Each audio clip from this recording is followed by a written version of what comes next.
What is the gateway to Milwaukee? What is an Aerotropolis? How will it happen here, we think? And what will happen in it if we get the process going? The Gateway to Milwaukee is really a brand name, and it covers 4 items. Number 1, it covers Airport Gateway Business Association, which was formed in 2005.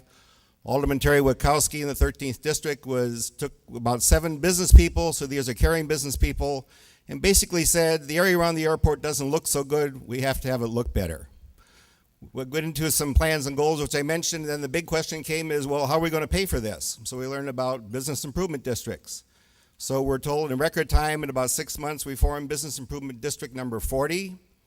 And then last year, we incorporated Milwaukee Gateway Aerotropolis Corporation, which is the 3rd organization supporting the Gateway to Milwaukee. And this is going to be dealing with the Aerotropolis economic development of a multimodal transportation hub. And finally, the area around GMIA is a whole area, the Gateway to Milwaukee.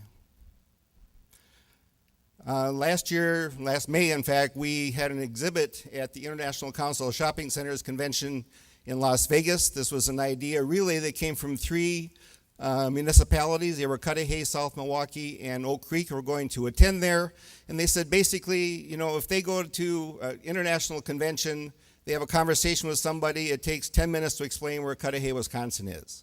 With this concept coming along, they said, gee, we think the Gateway to Milwaukee should have an exhibit, a booth there, and we're willing to pay for it. And the cities of Milwaukee and Franklin and Greenfield joined in that exercise. So we had to put together some promotional materials real quickly, and this is what we came up with. You'll see General Mitchell International right in the center, and there are basically 8 communities that are around the airport. And the general first start of an Aerotropolis is basically what's within 15 minutes of the airport. So the dotted line that you see going across Milwaukee actually includes the Port of Milwaukee, which obviously is part of transportation. It includes downtown.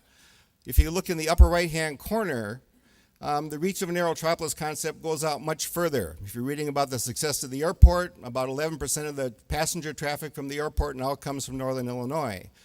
And I think we in Milwaukee have some attitude problems. We all hear about them, et cetera. But basically, we'll say, well, if we're trying to tell somebody about Milwaukee, well, we're only 90 miles from Chicago, and we're 80 miles from Madison, and if you follow football, we're 120 miles from Green Bay. I say, no, Chicago's 90 miles from us. Madison's 80 miles from us. The Fox Cities is 120 miles from us. We're right in the middle. We're right in the center. Objectively, what we're trying to get to in the long term is, if you look, and economic development is a long-term facet that goes past 2020. This will take decades to do probably. But as the southwest corner of Lake Michigan grows into Shiwaukee or Milcago or whatever you want to call it, we have to have the key northern efficient transportation hub. The mission and goals of the Business Association, the mission is to take a leadership role in planning, promoting, and developing the vitality of the Gateway to Milwaukee. When we formed, we stood back and said, gee, we've got I-94, we've got the airport, we've got the Amtrak train station. Someday, commuter rail will come through right on the east side of the airport. There's a lot of traffic coming through, a lot of people. This is a gateway, primary gateway area to Milwaukee. The 4 goals we came up with, you can read: to impact government direction, enhance community image through safety and beautification. Safety has to do with the 28 hotels with flat open parking lots. Those are our guests to Milwaukee are coming there. We don't want their cars broken into. That's a safety issue. Market and develop the gateway area for economic growth, and then network among the local businesses. We formed AgBid. AgBid basically covers the airport and the west side of the airport, generally from College Avenue north to Howard over to about 13th Street. There are 328 commercial properties, or about 270 owners. Centerpoint Properties Trust actually owns 9 properties there. They own some more around the airport. And basically solve the question of how do we pay for things and what we want to do. In the spring of 2008, Terry Witkowski hosted yet another meeting. This was at General Mitchell International Airport. Mayor Barrett was there, Rocky Marcoux was there, people from the county, 7 municipalities, suburbs were there, state elected officials, we represented business. And believe it or not, in one meeting we talked and there was unanimous consent. We have to figure out how to take advantage of the great asset that the airport is. So Terry Witkowski then went off to the Airport Cities World Conference, which was at Dallas-Fort Worth in May of that year. The chairperson of that conference is Dr. John Casarda from the University of North Carolina. He is basically the world guru of this concept. He did not coin the term Aerotropolis, but for the last 15 years, he's been the primary proponent of it. Basically, the Aerotropolis concept says it's a concept for this century, but airport areas have become major business magnets. And out of that, we formed something called the Airport Area Economic Development Task Force, which is over 50 volunteers from all these municipalities, from state elected officials. UWM facilitated this group going forward. We broke up into groups, did some studies. Because we're all volunteers, had a tough time doing things, so in the spring of 2009, 5 grad students from UWM did a 117-page study on this concept, also on intermodal trucking, looking at all the comprehensive plans. So it's an excellent source document that we have. And now I'm going to get into just a little bit of information from Dr. Casarda. But transportation infrastructure over the course of time is basically built around transportation. In the 18th century were seaports. That's where urban areas are. When railroads came along in the next century, that's how our country grew, and that's how cities came about. The 20th century, highways came along. And you know what happened when the interstates came along? Communities shrunk, and more development occurred where the transportation was. In the 21st century, it's going to be airports, would be your primary attractor of business activity, of population. But if you look back at history, we still need the connections to highways and to the railroads, especially. Other drivers that are commercial drivers, this is actually from Thomas Friedman's book, The World is Flat.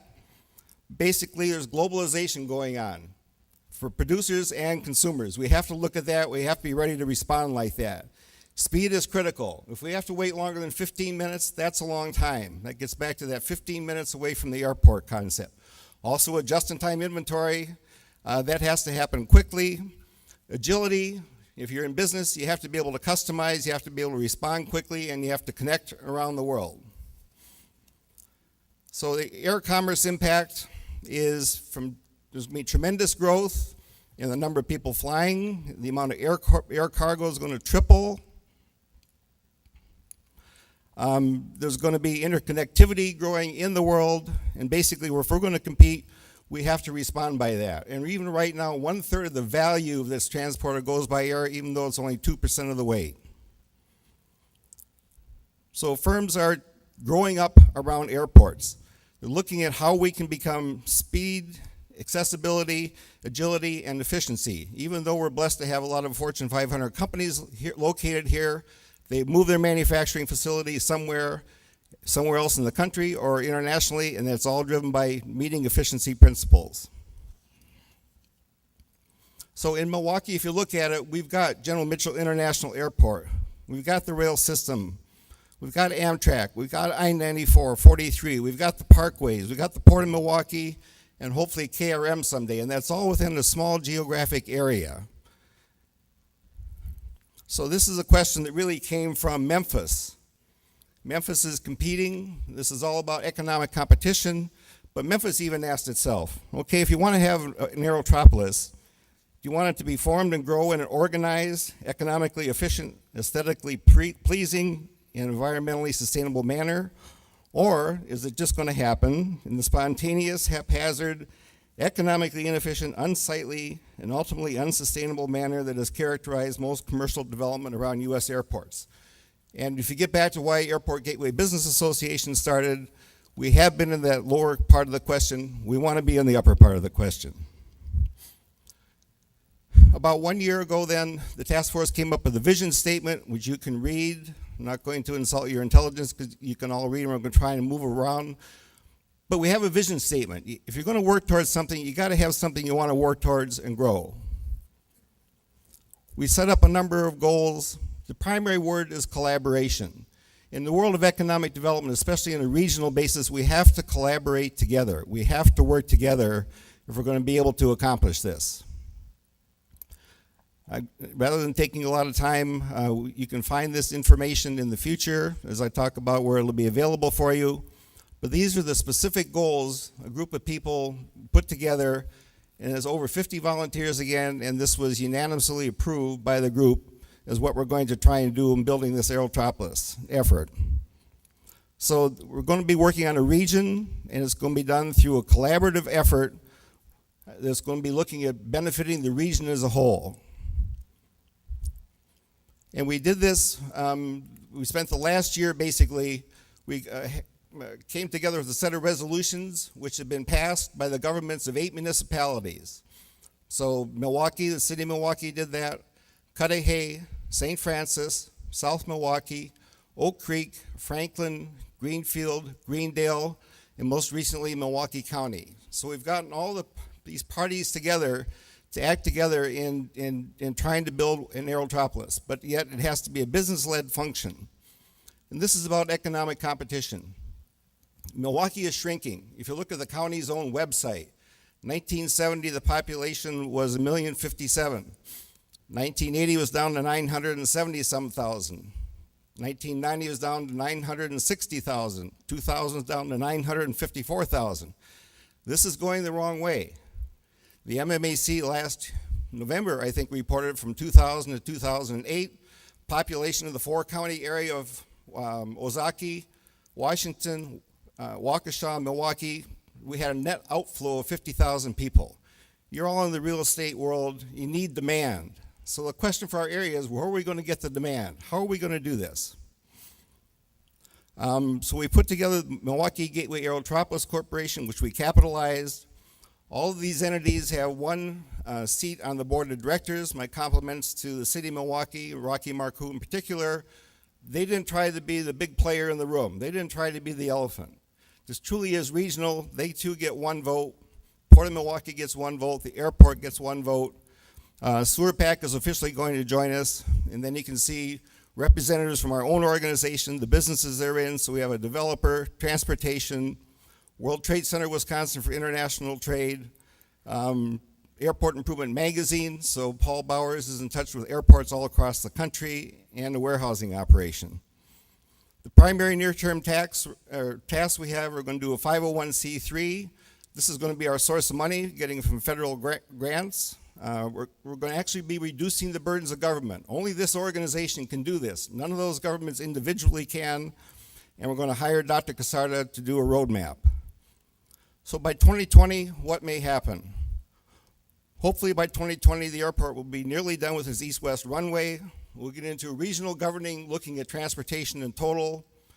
There'll be a unified and prioritized effort about what we are going to do with transportation. The way it's going on now, there's 4 different efforts going on. They're separate, arguing among themselves. We have to come together and do it together. So we have to have connections among the transportation systems and potentially an intermodal trucking center somewhere near the airport.